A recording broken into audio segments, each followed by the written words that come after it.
UCLA is entering the Big Ten with a new head coach after the sudden departure of Chip Kelly. The Bruins got one thing right throughout this process. Find you a leader that wants to be in Westwood. From LA to Piscataway, all Big Ten all year long. This is Big Ten 10. Coaching in college football in 2024 is already pretty dang hard. But when you just don't want to be there, it becomes impossible. And it became impossible for Chip Kelly to be the head coach of the UCLA Bruins in their first Big Ten season in 2024. That's why he started putting out feelers for NFL offensive coordinator jobs over the last few weeks. That's why he made the unprecedented move to go from a Big Ten head coaching job to a Big Ten offensive coordinator job. It had become abundantly clear that this just wasn't going to work. His want to just wasn't there. It was not in his heart to be a college football head coach. It was not in his heart to be the head coach of the UCLA Bruins. UCLA, when this move was made, when Chip Kelly decided to go be an assistant under Ryan Day in Columbus, they needed to find a guy that could sell this program, that could generate interest in this program, that truly bought into what UCLA had to offer. This program, they're not a blue blood. This is not a program that's maybe a destination job, even though they do play in the most historic stadium in college football. So you need to find a guy that oozes that Bruin passion. And that is the one part of this process that Martin Jarmond and this UCLA administration did get right. There are some positives, there are some negatives when it comes to deeper facts and deeper categories with what Deshaun Foster can really provide. But when it comes to the buy-in, when it comes to a player interest in a hire, and when it comes to retention, that is the big word that I really want to focus on. When it comes to retention, this is the type of hire that UCLA need to make.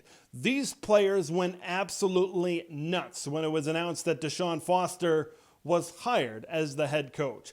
And that's the type of excitement you need from within the building. That's the type of excitement that you need to generate on day one to build this thing as this UCLA program enters the Big Ten Conference. There is one key word when you talk about the Deshaun Foster hire to UCLA. There were other candidates out there that the Bruins wanted to focus in on. PJ Fleck was rumored out there, but it's retention, retention, retention. Even if you would have gone out and hired a guy like PJ Fleck, who I believe definitely could have sold his vision at UCLA. But when you bring in a Deshaun Foster, a coach that had been on this staff for a long time, you talk about retaining this coaching staff. You talk about retaining this roster because we're so late in this process. And it was going to be extremely difficult for UCLA to attract a sitting head coach. This is not exactly a destination job, like I said earlier. And then when you factor in the time of year, recruiting classes are all signed, sealed, and delivered. Spring practice is a little bit away still, and we are in a recruiting dead period. This is usually the time when head coaches take a break, when they recharge, when they step away from the game a little bit. Maybe they go on vacation.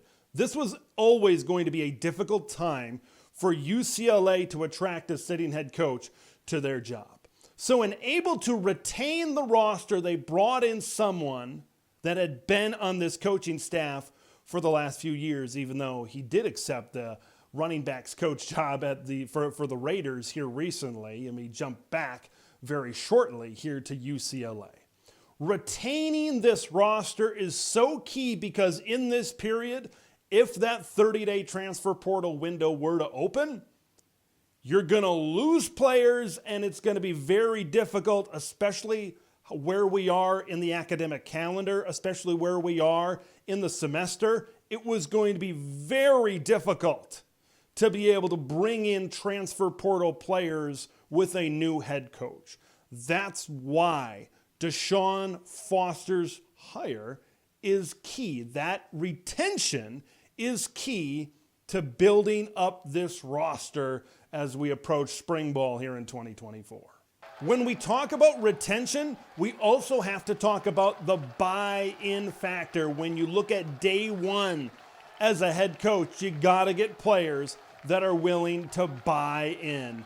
And boy, if you saw Deshaun Foster walk into the room when Martin Jarman announced him as the next head coach, you could see the buy-in on these players' faces. They were extremely excited that he was going to be the next head coach at UCLA. He's been in their shoes. Deshaun Foster is an absolute legend at UCLA. He's maybe one of the best players in the history of this program. So to have a face and what he was able to do as a player, and then what he's been able to do on this coaching staff as an assistant coach and now as a head coach, being able to get those players to buy in and be excited and connecting that with the retention is something that at least is going to be a good step one in the right direction for this Bruins football program. I'll admit I'm laying it on pretty thick. I'll admit I'm being pretty positive right now about Deshaun Foster. But folks, there are some really big questions. This guy's never been a coordinator. He's never been a head coach. And you're stepping into a conference with Lincoln Riley across town, with Jed Fish and Dan Lanning in the Pacific Northwest, with Ryan Day, and with some of James Franklin and some of these other really good head coaches. This is a tall order for Deshaun Foster. It all comes down to support. Support is for football is something that maybe has been lacking at UCLA for some time. But maybe this is the move. This is the pro-UCLA move to get some of these boosters off of the couch and invest some money, NIL money, into this program to be able to compete right now. UCLA football is sitting on a razor's edge right now. This is either going to invigorate this program, revitalize this program, and bring it a new sense of excitement and energy, or we might find out pretty quick if Deshaun Foster is indeed ready to become a head coach at the Power 2 level in the Big Ten Conference. This is a tough situation that UCLA finds themselves in, but administration might be able to be blamed a little bit for this situation. They certainly could have made a move on Chip Kelly, right? At some time in November, there were people around Westwood that were calling for it, but then he goes out, he beats USC pretty convincingly, and then maybe they back off a little bit, but then they lay an egg the very next week against Cal and finish 7-5. Well, from what I'm hearing, administrators didn't want to make a move at that particular time. They were fine kind of sitting and chilling for the moment with Chip Kelly after a 7-5 and then a bowl win to make it an 8-5 season. There was some buyout and some financial issues that maybe got in the way as well that prevented them from making the move. And if they would have made that move in November, they probably would have been in the race for a guy like a Jed Fish and a Jonathan Smith and maybe some of these other coaches that were around at the time. So if this does indeed flaming out after 2 years, after 3 years, the UCLA administration might have to look in the mirror and blame themselves for this situation being this far late in the process, maybe knowing that Chip Kelly didn't want to be there to begin with. So, yes, it's a tough situation. Did they put themselves into that situation? Yes, you could also argue that as well. But regardless, this is the situation going forward for UCLA.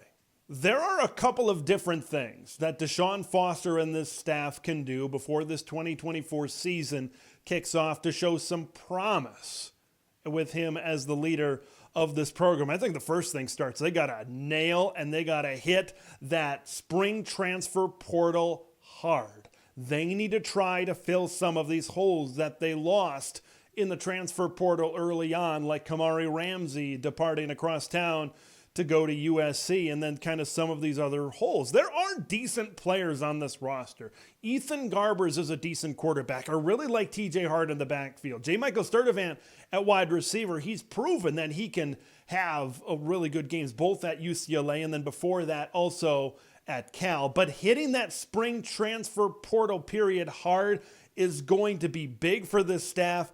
And then you got to do what Chip Kelly almost refused to do. You got to recruit. You got to recruit your butt off. Deshaun Foster can really show a proof of concept within this program, what he wants to do if he can hit the trail immediately, if he can be innovative in recruiting. Okay, if he can kind of be that new school and that new wave type of coach within this program, because Chip Kelly didn't want to do a lot of that stuff. Chip Kelly did not like the direction that college football was going, and he just wanted to coach ball. All power to him. But Deshaun Foster, if he wants to be successful, and if you want to be a successful program, and if you want to be a successful coach in 2024, you need to fundraise. You need to sell your program, and you need to still be able to recruit. Can Deshaun Foster raise the recruiting profile of UCLA? If he can nab some of those Southern California commitments, this could be a UCLA program that could maybe progress these next few years. But this isn't a program, like historically you look at this team, this is not a program that wins 9 games a year. This is not a program that wins 10 games a year. So if Deshaun Foster wins between 6 and 8 games in the Big Ten, I think you could deem that a success, especially early in his coaching tenure. I'm very curious what type of changes we see early in the coaching tenure of Deshaun Foster from what happened with Chip Kelly. There is a lot that can be changed. We'll see if that indeed does happen. This is one of the more intriguing storylines to really keep an eye on as we progress through 2024. I want to hear your thoughts. Give me all of your comments on this Deshaun Foster hire. Despite his lack of experience, do you think he's going to be successful? Or is that lack of experience going to come back to bite the Bruins and Deshaun Foster might be looking for a new job in 3 to 4 years? Let me know your thoughts in the comments below. I'm Big Ten Ted. We'll see you in the next one. Thanks for watching Big Ten Ted, where it's all Big Ten all year long. Make sure to like the video to spread the word of Big Ten Ted to the masses, and subscribe to the channel for updates on Big Ten content that drops every day.